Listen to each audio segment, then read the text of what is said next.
प्रिय विद्यार्थियों, आज हम आगे अपने टॉपिक को बढ़ाते हुए बात करेंगे सामाजिक अनुसंधान के उद्देश्य पर। मूल रूप में अगर देखा जाए तो सामाजिक अनुसंधान के दो प्रकार के उद्देश्य हमें देखने को मिलते हैं। पहला है सैद्धांतिक उद्देश्य और दूसरा है व्यावहारिक उद्देश्य। आज हम बात करेंगे सैद्धांतिक उद्देश्य के ऊपर, जो कि हमारा आज का विषय भी है। उसके कुछ बिंदुओं को मैंने यहाँ पर स्पष्ट करने का प्रयास किया है, क्योंकि किसी भी ज्ञान की प्राप्ति के पीछे उसके मूलभूत जो उद्देश्य हैं, उन उद्देश्यों को समझे बगैर हम उस ज्ञान की शाखा के बारे में बहुत ज़्यादा जानकारी प्राप्त नहीं कर सकते हैं, या हमारी जानकारी बहुत स्पष्ट नहीं होगी। अब हम यहाँ पर अगर सामाजिक अनुसंधान के उद्देश्यों की बात करें तो आप देखेंगे कि हमारा जो उद्देश्य है वह है सैद्धांतिक उद्देश्यों में सामाजिक तथ्यों की जानकारी प्राप्त करना। सामाजिक तथ्य यानी कि इस प्रकार के कार्य करने या सोचने या अनुभव करने के तरीके, जैसे कि दुर्खिम ने अपनी परिभाषा भी दी थी सामाजिक तथ्यों की, यानी कि समाज में जो सामाजिक घटनाएं घट रही हैं उसके पीछे जो कार्य कारण संबंध हैं, उन संबंधों की जानकारी होना हमें बहुत अनिवार्य है। और उसी रूप में हम पाएंगे कि सामाजिक तथ्य जो है, यानी कि जो कुछ भी हमारे समाज में घटित हो रहा है, किसी भी घटना जिसका हम अध्ययन करना चाहते हैं, जिसका हम अनुसंधान कर रहे हैं, उसके संदर्भ में कार्य कारण संबंधों का पता लगाना, उसके पीछे क्या तथ्य छुपे हैं, कौन कौन सी मूलभूत उसके पीछे कार्य प्रणालियाँ छुपी हुई है, क्या तरीके हैं, इन सब की जानकारी प्राप्त करने का जो कार्य है वह सामाजिक तथ्य है के अंतर्गत आता है।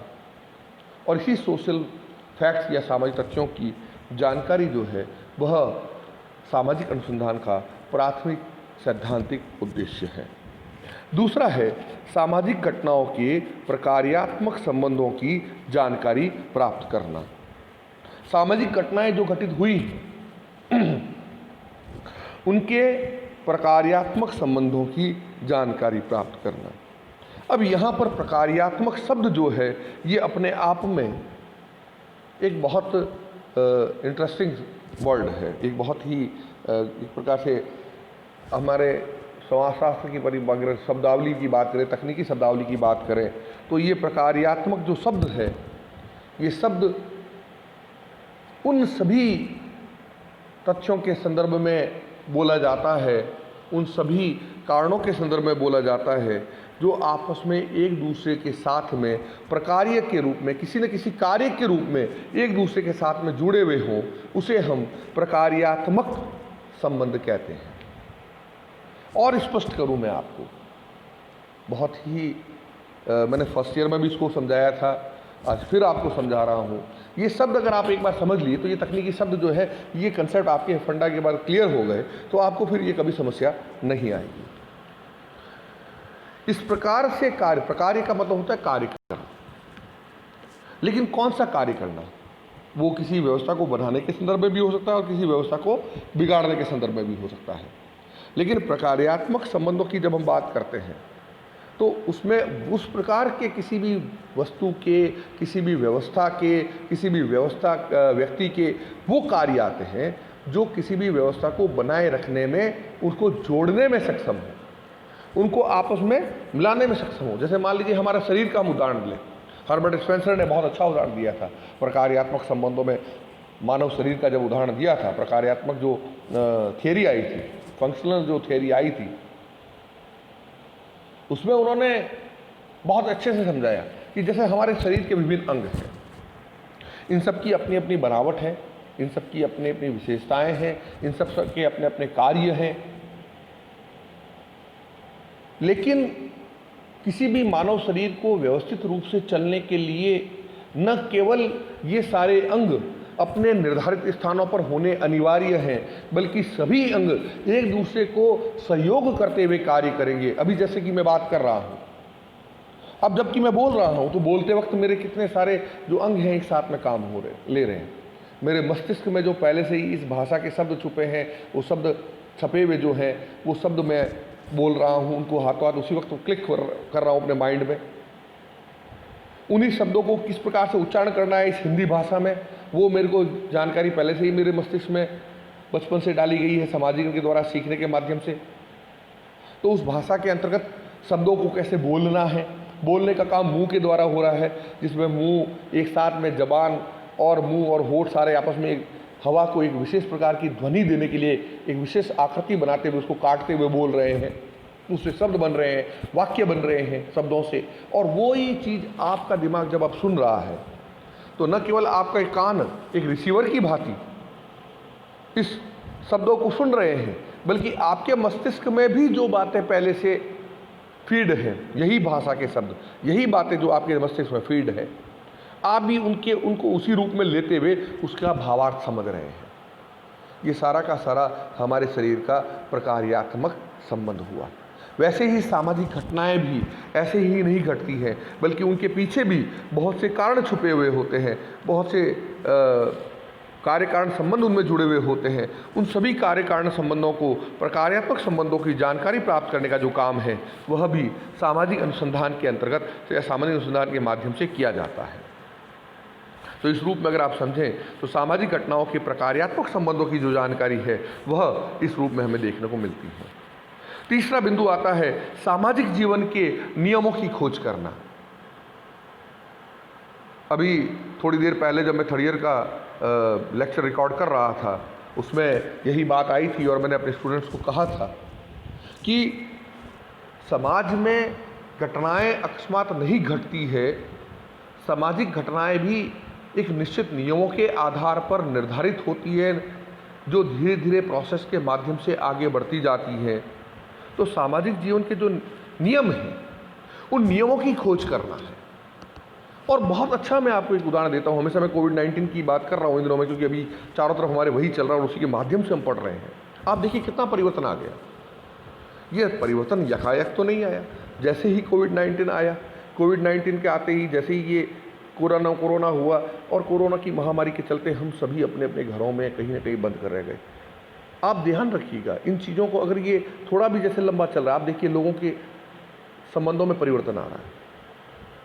लोग बात करते हुए एक दूसरे से ध्यान रख रहे हैं, सोशल डिस्टेंसिंग प्रारंभ हो चुकी है, कई चीज़ें नियम बन रहे हैं। ये सारे नियम जो हैं वो लोगों की भलाई के लिए उनको देखते हुए बनाए जा रहे हैं। आज हम जो पढ़ाई कर रहे हैं ये हम पूरा का ये मोबाइल हमारे पास में सालों से है, लेकिन हमने शायद कभी ये नहीं सोचा होगा कि कभी ऐसा दिन भी आएगा कि जब हम इस मोबाइल के माध्यम से अपनी रेगुलर पढ़ाई कर रहे होंगे, लेकिन आज हम पढ़ रहे हैं। तो ये सारी जो चीज़ें हो रही हैं ये अकस्मात नहीं होती। कोई एक घटना आती है, उसके फलस्वरूप चीज़ें में परिवर्तन आने लगता है और धीरे धीरे उसमें नियम जो है वो बनते जाते हैं। हो सकता है इस समय में ये खत्म हो जाएगा, लेकिन ये चीज़ें जो आई हैं इसने लोगों को अवेयर किया है। बहुत सी बातों को, बहुत सी चीज़ें परिवर्तित हुई है समाज में और हम उसके प्रति जागरूक होने लगे हैं। तो सामाजिक जीवन के भी कुछ नियम हैं। सामाजिक घटनाएं अकस्मात नहीं घटती हैं। न केवल उन तथ्यों की जानकारी या प्रकारात्मक संबंधों को ढूंढना है, बल्कि उन नियमों की, उन प्रकारात्मक संबंधों के कारण जो एक नियम बन जाता है, उन सामाजिक नियमों की खोज भी हमें इस सामाजिक अनुसंधान के हमारे सैद्धांतिक उद्देश्य के अंतर्गत आता है। और अंतिम जो इसका बिंदु है वह है नवीन अवधारणाओं और सिद्धांतों का विकास करना। निश्चित तौर पर हमारे इसी अध्ययन के माध्यम से नवीन अवधारणाएं और सिद्धांतों का भी निर्माण होगा। इसी क्रम में अगर आप देखें, आज तक सामाजिक जीवन में जितने भी परिवर्तन आए हैं उनमें जो अध्ययन हुए हैं, उन अध्ययनों के माध्यम से एक किसी न किसी नई अवधारणाओं का एक प्रोसेस, उसका सिद्धांतों का निर्माण हुआ है और उसी के आधार पर हम आगे बढ़ते आए हैं। क्रमिक विकास हमारा होता रहा है। सामाजिक समाजशास्त्र को ही अगर आप देखें, आप जब थर्ड ईयर में आएंगे तो आपके समाजशास्त्र के उद्भव का एक टॉपिक आएगा। उस टॉपिक में प्रारंभ से लेकर अब तक समाजशास्त्र का जो विकास हुआ है उसकी हम बात करेंगे। किस प्रकार से धीरे धीरे बढ़ते बढ़ते हम आज की स्थिति में पहुंचे हैं। तो वो सारी चीज़ें एक नए रूप में हमें देखने को मिलती हैं। आज हम जब मोबाइल हाथ में लेकर बैठे हैं तो ये मोबाइल सीधा तो हमारे हाथ में नहीं आया।